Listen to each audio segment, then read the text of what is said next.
রামু উপজেলার কচ্ছপিয়া ইউনিয়নের ২ নং ওয়ার্ডের দোসরিস্থ বাকখালী নদীর পাড়ে খেলতে গিয়ে গত মঙ্গলবার ৪ বছরের শিশু জাহিদুল ইসলাম নিখোঁজ হয়। এলাকাবাসী সূত্রে জানা গেছে, স্থানীয় ও আত্মীয়স্বজন বিভিন্ন জায়গায় অনেক খোঁজাখুঁজি করে সন্ধান না পেয়ে দোসরিস্থ বাকখালী নদীর ফায়ার সার্ভিসের ডুবুরির মাধ্যমে সন্ধান করে। অবশেষে ২৩শে জুলাই বুধবার উপজেলার দক্ষিণ মিঠাছড়ি ইউনিয়নে ৩ নং ওয়ার্ডের উমখালী আবু বক্কর পাড়া বাকখালী নদীতে ভোর ৪টার দিকে শিশুর মৃতদেহ নদীতে ভেসে উঠলে দেখতে পান স্থানীয়রা। এই খবর সামাজিক যোগাযোগ মাধ্যমে ছড়িয়ে পড়লে কচ্ছপিয়া ইউনিয়নের দোসরি এলাকার মোহাম্মদ বাবুল তার শিশুপুত্র নিখোঁজ জাহিদুল ইসলামের মৃতদেহ শনাক্ত করে। মৃতদেহটি পাহাড়ি ঢলের পানির স্রোতে ভেসে আসেন বলে জানিয়েছেন স্থানীয় জনপ্রতিনিধি সহ এলাকাবাসী। তুললি আমরা নিজেও দেখি, এখন দেখি বাদে তুলি কুঁড়া মারে তুলি চাই এখন বাম্মা এখন সাঁচা দাঁড়া এখন নিয়ে গেলে তারা গছা দিয়ে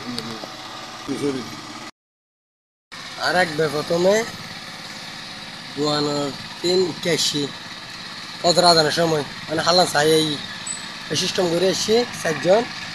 আর একজনে ওয়াহই করে হালাম মাঝে বলবা না মাছ পাইবে সন্ধ্যা করে না। আর হাজার টস মারি দেখি দে ফগ বাসি আইয়ের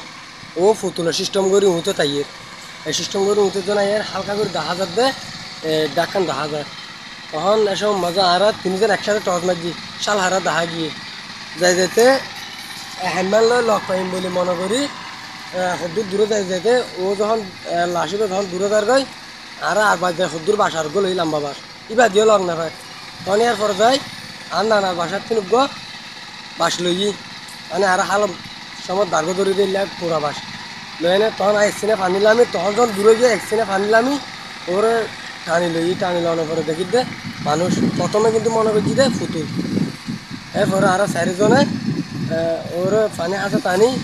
অবর খবর দিই বিভিন্ন মিকে ওর বাপ মা বেগুন আত্মীয় স্বজন বেগুনে অবর পাওয়ানোর পরে লাস্টে আইনে ওরে বসিলে এনে লেগে